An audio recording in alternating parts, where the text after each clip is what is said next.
ప్రభువా, కరుణామయుడైన నా దేవా, ఈరోజు నా జీవితం నీ చేతుల్లో ఉంచుతున్నాను.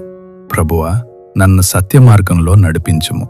ఎక్కడ ఉన్నా, ఎవరితో ఉన్నా నిజాయితీగా జీవించే బలం నాకు ఇవ్వుము.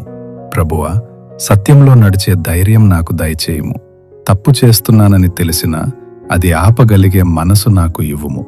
నన్ను గౌరవించడానికి కాదు ప్రభువా, నీకు ఇష్టమైన విధంగా జీవించడానికి నన్ను సహాయం చేయుము. ప్రభువా, అబద్ధం, మోసం నుండి నన్ను కాపాడుము. సులువైన మార్గం కోసం తప్పు చెప్పకుండా ఉండే కృప నాకు ఇవ్వుము. నా మాటలు నిజంగా ఉండునట్లు, నా పనులు నిజాయితీగా ఉండునట్లు నన్ను శుభ్రపరచుము. ప్రభువా, నీ వెలుగులో జీవించునట్లు చేయుము. చీకటి పనులు దూరంగా ఉండేలా చేయుము. నా జీవితంలో నీ వెలుగు కనిపించునట్లు నన్ను నడిపించుము. యేసు నామములో ప్రార్థిస్తున్నాను. ఆమెన్.